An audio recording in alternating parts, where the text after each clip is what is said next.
Good morning बच्चों। मैं doctor Aruna Choubey, professor in psychology, government dB girls PG college Raipur से है। और आज मैं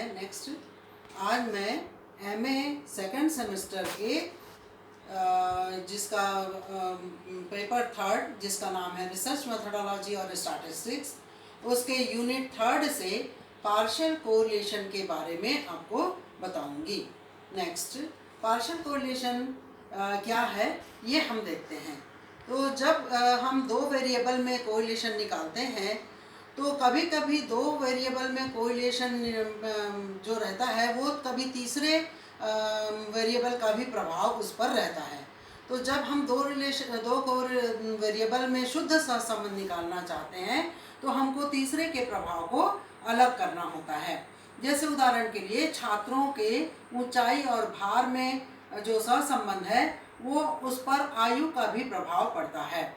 तो यदि हम भार और ऊंचाई में शुद्ध सहसंबंध ज्ञात करना चाहते हैं तो हमको आयु के प्रभाव को पार्शियल आउट या बाहर करना पड़ेगा, तब हमको भार और ऊंचाई में शुद्ध सहसंबंध ज्ञात होता है। ऐसे सहसंबंध को R12.3 के संकेत चिन्ह द्वारा व्यक्त किया जाता है और इसे फर्स्ट ऑर्डर कोरिलेशन कहते हैं। R12 का मतलब है कि R12 में शुद्ध सहसंबंध है और .3 माने उसका प्रभाव अलग रखा गया है। यह कभी कभी दो वेरिएबल को हम के अतिरिक्त न केवल तीसरे और चौथे वेरिएबल का भी इसमें प्रभाव रहता है। तो यदि हमको शुद्ध सहसंबंध निकालना है तो उसको सेकंड ऑर्डर कोरिलेशन हम कहते हैं और इसका संकेत है R12.23। इसका मतलब है कि R और 12 में शुद्ध सहसंबंध निकालेंगे और 23 के प्रभाव को अलग किया जाएगा। नेक्स्ट, इसको हम एक उदाहरण के द्वारा देखते हैं। एक अध्ययन में छात्रों की ऊंचाई x और y में सहसंबंध गुणांक जो है वो 0.72 पाया गया। इसी प्रकार से x और z में 0.54 है और ऊंचाई और आयु में x और z में सहसंबंध 0.36 पाया गया। इन आंकड़ों के आधार पर x, y के मान में से z के प्रभाव को अलग करके x और z के बीच में शुद्ध सहसंबंध निकालना है। तो यहाँ पर हम ये देखते हैं कि x जो दिया गया है x और y में R12, तो इसमें 0.72 है। x और z में जो माने वेरिएबल 2 और 3 में 0.54 है और वेरिएबल 1 और 3 में 0.36 x और z में। यहाँ हम प्रथम दो चरों में शुद्ध सहसंबंध निकालेंगे, मतलब R12 या x y में, और एज जो 3 है उसके प्रभाव को अलग रखेंगे तो .3 लिखा हुआ है।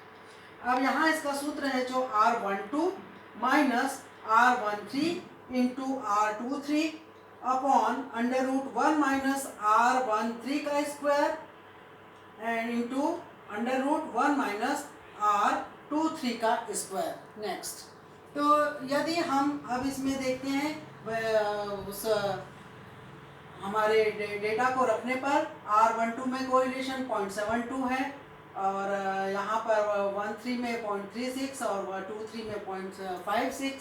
यहाँ पर हमने सारे वहाँ पर अपने वैल्यू को रख दिया है।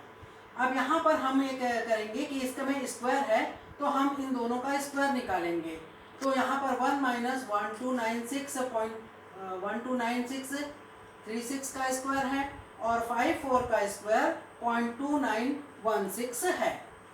यहाँ पर अब हमने इन दोनों में से माइनस किया, 0.72 में से 0.944 माइनस किया तो 0.5256 हमको मिला।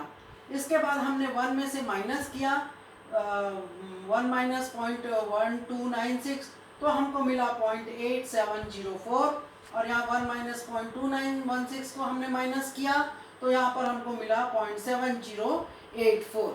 अब हमने इसमें इन दोनों को गुणा कर दिया। इन दोनों को गुणा करने पर 6165936 हमको मिला और इसका हमने अंडर रूट निकाला जो कि हमको 0.7852 मिला। अब हमने 0.5256 को हमने डिवाइड किया 0.7852 से तो हमको जो वैल्यू मिली वो 0.669 मिली। इसका मतलब है कि पार्शियल कोरिलेशन R12.3 जो है वो हमको राउंड ऑफ करने पर 0.67 प्राप्त हुआ।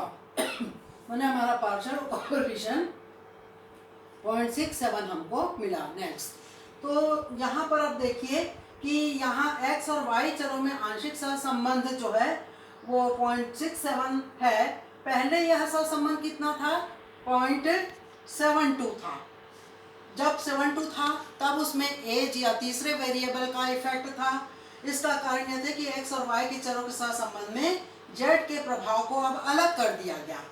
तो अब यदि हमें 0.1 थ्रू 3 के बीच में गणना करनी पड़े या फिर 2, 3 का हमको शुद्ध सहसंबंध ज्ञात करना पड़े तो सूत्र इस प्रकार से हो जाएगा।